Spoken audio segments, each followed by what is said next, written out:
Yeah, let's talk about the GOAT and who you think is the GOAT of tennis. I will give you an answer a little quirky, as obviously you guys know me well. Everyone talked about Pete Sampras being the GOAT. And the first time Roger Federer played Pete Sampras, I'm like, this guy's going to whoop all his records. Let's just talk about Wimbledon alone. He not only leveled, but beat his record at Wimbledon alone, let alone at the others. But if we had to talk in the modern times, in the women's game, Serena Williams will always be the GOAT. Martina Navratilova, one of my favorite friends and one of my most favorite doubles partners that I've had, will always be the GOAT.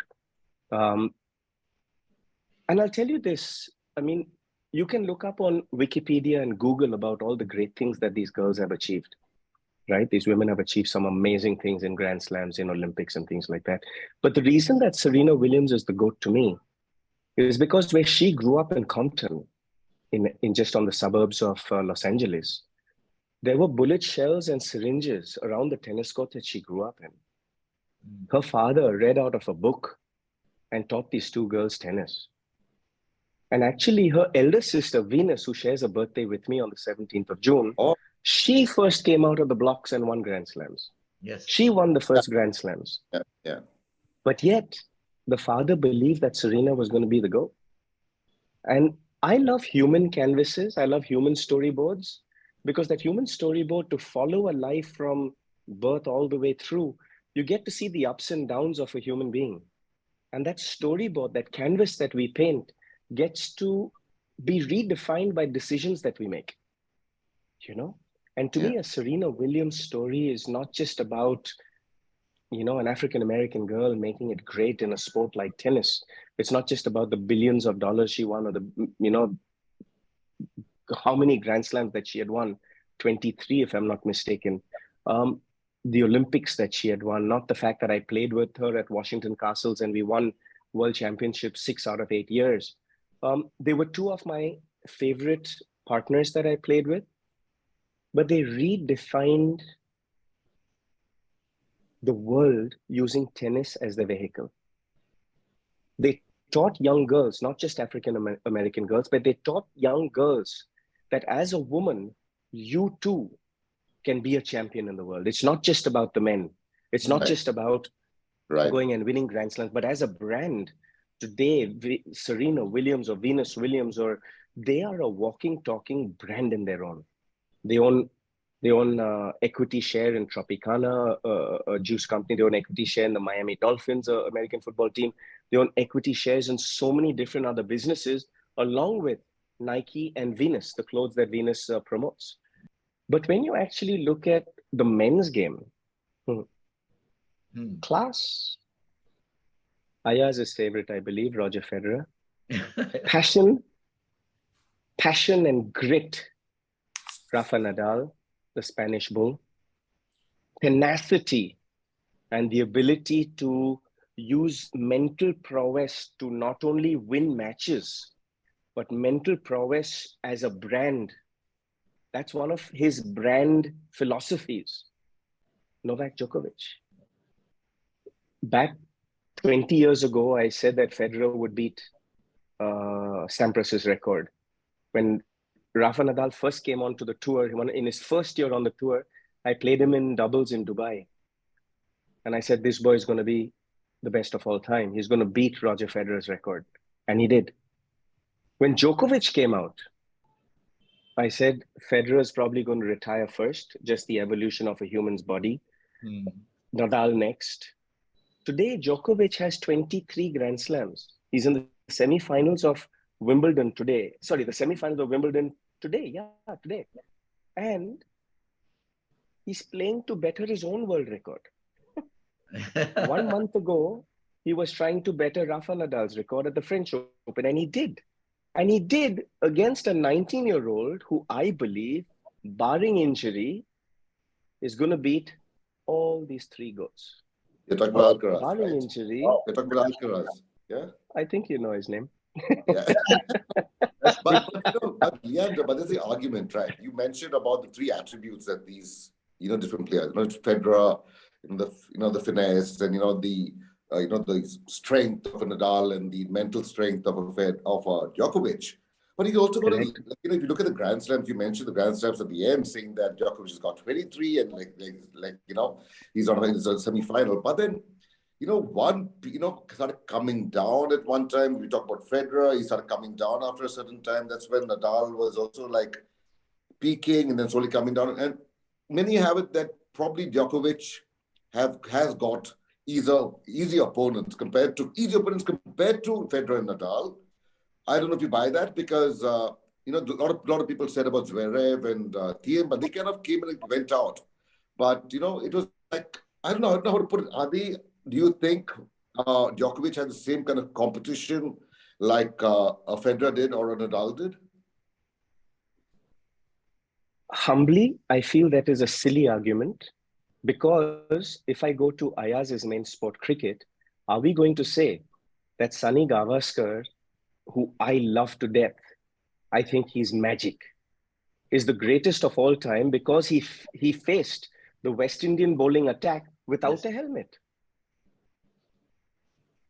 Are we going to say that a Virat Kohli, or even before Virat, that a Saurav Ganguly, who in my humble opinion was susceptible to the high ball? That's why they came and bumped it up straight at him all the time, because he had one of the best cover drives. You bowl full length to him. The guy's able to have so much talent. Being a left-hander, the left wrist is 0.4 millimeters longer than the right wrist of most human beings on an average. So lefties are a lot more artistic.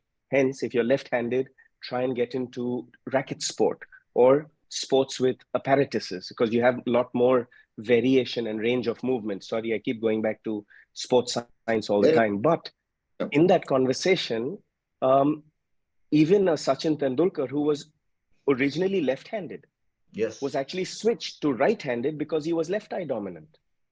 And that is why Sachin was always so artistic and so beautiful and so smooth, because he could pick up the ball off the bowler's wrist that much faster. And because his front eye dominant as right-hander was so much more, it gave him a fraction of a second longer to play his shots. So if you break down sports science or you break down the knowledge of sport like this, you can actually see who the GOATs are going to be even when they are 10, 11 years old. You do a simple test of the femur bone, it can give you the age of a human being, give or take 3 months. You take one piece of hair, you take a little blood work and you genetically test it. And you can tell the height, the muscle density of a human being. So hence, when you go into rural areas, you can pick your champions when they're 7, 8, 9, 10 years old. That's what Germany is doing. That's what Sweden's doing. That's what America is doing. That's what Australia is doing. We need to catch up. Yeah. But I remember we had this conversation in Cochin once, Leander. You were talking about, I asked you this question, but obviously we didn't have a camera that to record it. It was, one is because you loved Becker and I loved Becker, right? I loved that guy because, when I started watching sport, I was in 1985, I was 10 years old. He was like, Wimbledon, like 17-year-old Wimbledon like player, right? And he used to have this jump, this Becker jump. And Leander, one thing he said, Leander said that, he said he was not a very great tennis player, which is wrong. Obviously you're a very great tennis player and your record proves it. But he said he's very athletic.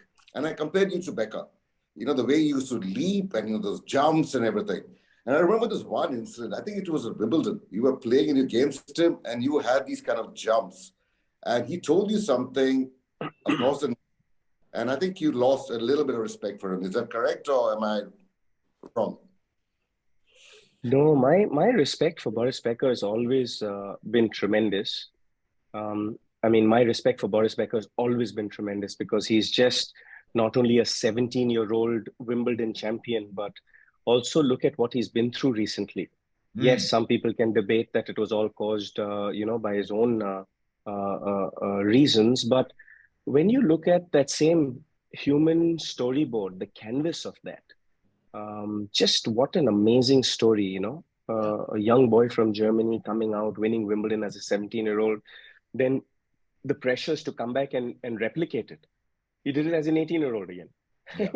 Just world number one, won the US Open. Yes, I've played against him many times and a couple of those battles were quite heated because when you're in the playing arena, in cricket, I think you'll call it sledging.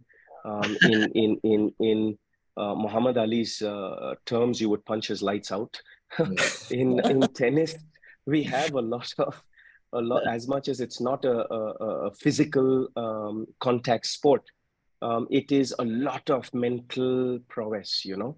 And most of us Indians are known to be submissive. Most of us Indians are known to roll over and go quiet. That was not my brand of tennis. I felt that there was tremendous pride in being Indian. There was tremendous pride in being, even if you were one of the only ones out there for decades playing on the singles and doubles and Olympic arena, there was a certain sense of, you know, pride to showcase what we Indians are made up of. So when Boris Becker brought that aggression to the field, I reciprocated it. And in that, I lost one match and I beat him once. And so it's a 1-1 record, but today we are such close friends. We basically have that tremendous sense of respect for each other. Obviously, he's achieved such greatness in the singles game, which is tremendous. And Wimbledon champion multiple time over and world #1 in singles, which deserves great amount of respect. And then also he came back to coach Novak Djokovic and got him to #1 in the world. You know, have you spoken to him after he came out of jail? Or have you spoken, sent a message?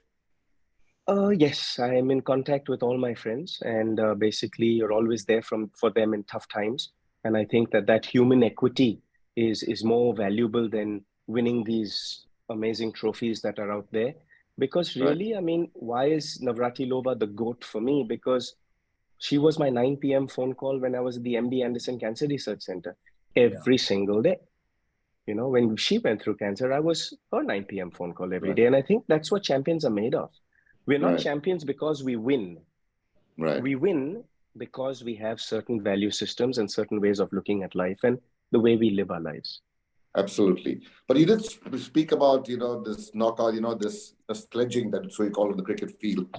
You know, well, there's one tennis match. You were up, I think, 6-3, 6-4, one set up, 4-0 up, 4-0 up, and suddenly there was a grunt from your side, which is a regular grunt. On the opposite side is, you know who I'm talking about, Agassi. And he calls a match referee him.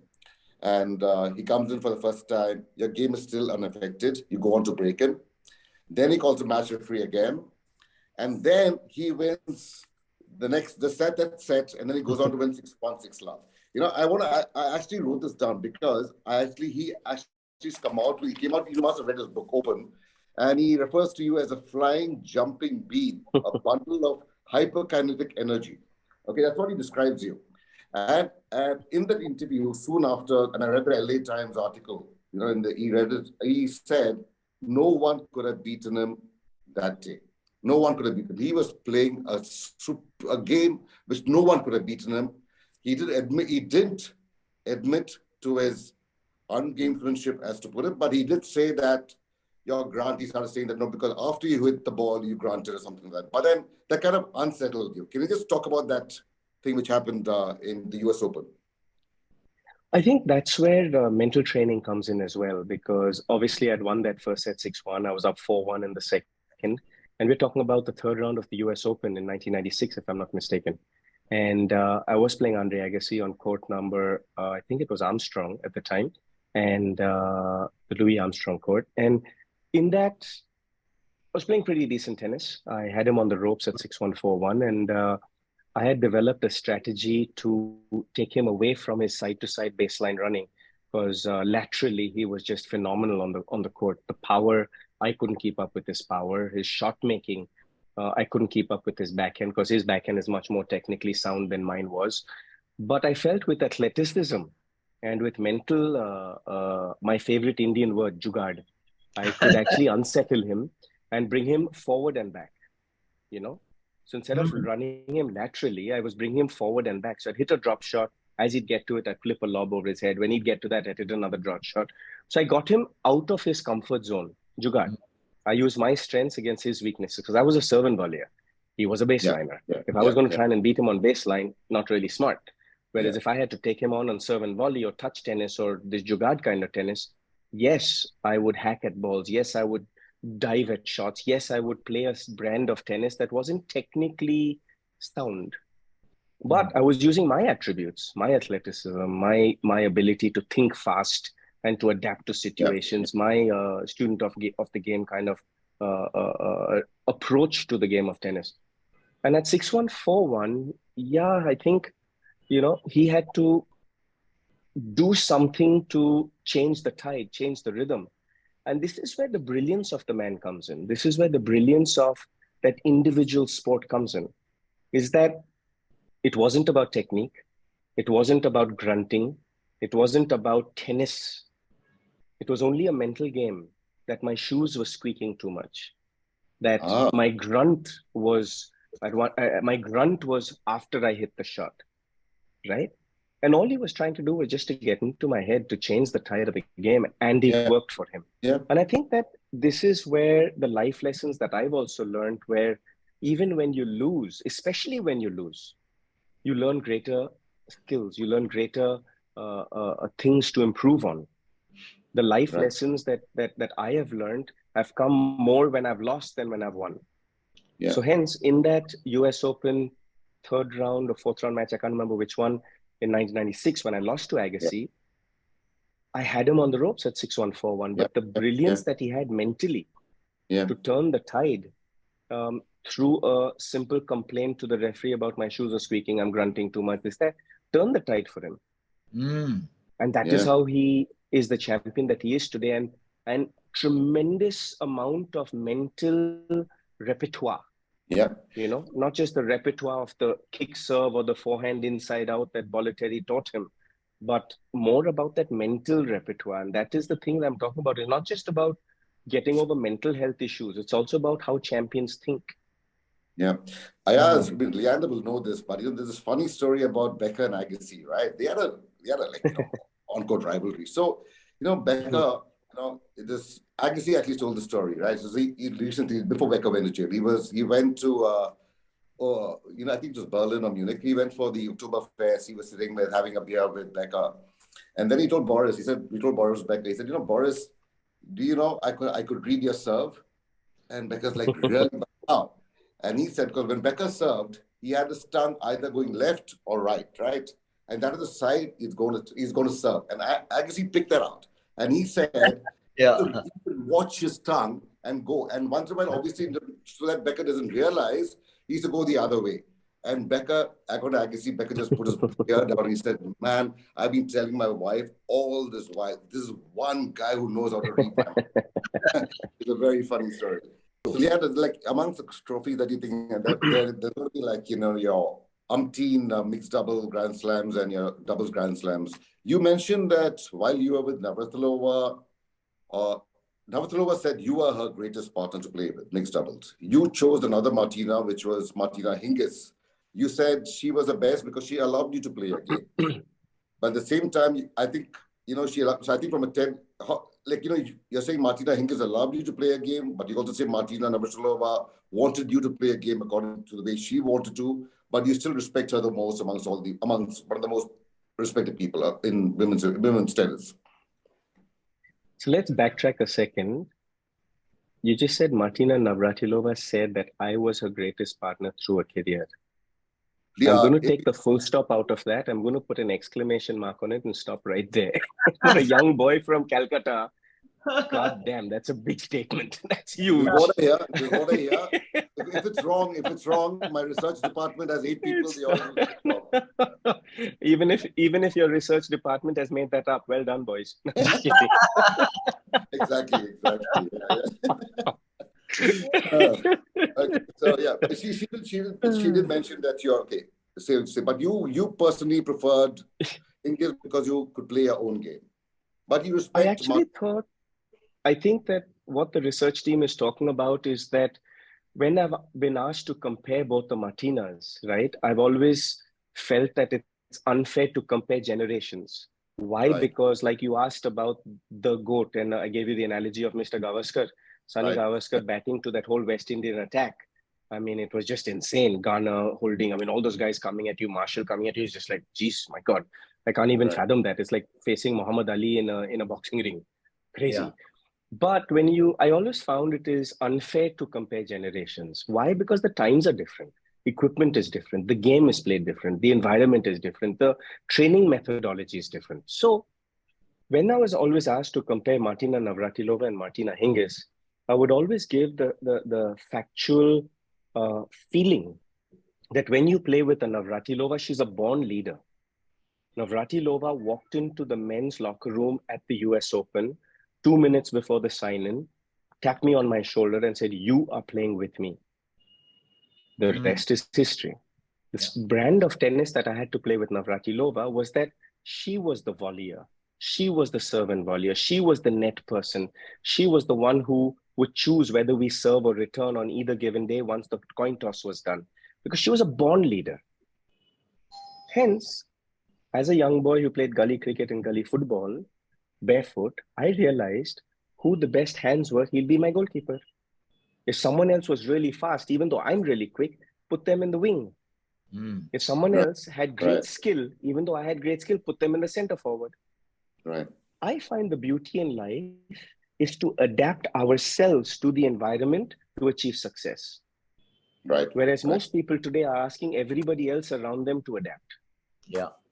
But I think that the reason I've been to 36 Grand Slam finals and played 7 Olympics was that I have the humbleness or the coaching and the advice from parents and coaches that I need to adapt. As a student of my craft or as a student of life, every single day, isn't that what Indian living teaches us? Yes. Yeah. That the ability to adapt made me realize that let Martina lead. It didn't matter whether we served first or returned first, whether we won or lost the toss. It didn't matter that I would give up my volley and serve and volley position to basically be the solid one. Make your first serves, make your returns, set her up at net. If the lob goes ahead, that's my shot to cover. Let her take charge, let her lead. Because sometimes winning is about empowering your partner. Every single time, winning is about empowering your team. Right. Even when it comes to your family, winning in terms of having a great family life is about empowering everybody in your house to do their job and also keeping them in line. Right, right. Martina Hingis on the other side, very gentle, very, very soft-spoken, introverted, shy. In fact, to convince her to come out of retirement after we won the World Championships 3 times together, it took me 1 full year to convince her that since we are undefeated in World Championships, we'll be undefeated on the tour in Grand Slams. But she's like, no, but what if we lose? I'm like, okay, you lose. How are you going to explain to Martina Hingis, the great Martina Hingis? Yeah. What if you lose? Can you imagine the humbleness of these champions? Can you imagine also some of the insecurities of these great champions? So when you're dealing with human beings, your ability to recognize with the human being, not only put yourself in their shoes, but also to understand the human being on what their fears are, on what their thoughts are, on what their ways are. Martina Hingis played a very, very, very solid technical game. Her backhand was so beautiful, hence she played the backhand court. Most men in mixed doubles play the backhand court. Why? Because if the ball goes above the shoulders where you can't generate power, a man can generate more power there. Martina Hingis on her double-fisted backhand could generate more power than I could. Why? Because I had a single-handed backhand and I didn't have technique on my backhand. Hence, that astuteness to realize yin and yang, whose strengths and weaknesses are what, and adjust to that. So with Martina Hingis, I had to set up practice. I had to book the courts. I would be the serve and volleyer. She would be the one who just hit every return in play, every first serve in play. Her serve was not the hardest, but I knew that as long as I covered my line and didn't get passed up my line with my quick hands, no one could beat her on a baseline rally. Because her tenacity for a baseline rally, her ability to create angles more than others was why she was so great. So what I was referring to was that with both the different Martinas, they were so different in their playing styles and in their playing, in their personalities, that I adapted to each of them. And I think Martina Hingis and myself, we won 4 Grand Slams in 16 months. Yeah, The research team we won tells the me, Australian. Let's see if they're right. the research team tells me that you and Martina Hingis won in 2016, 2015. Yeah. So all years. So it's like, and it's written again, Martina Navratulava says, Leander was my favorite partner. I think Martina Hingis and myself won the Australian Open in January 2015. We won Wimbledon in June, July 2015. We won the US Open in August, September 2015, and then the French Open 2016, if I'm not mistaken. Yeah.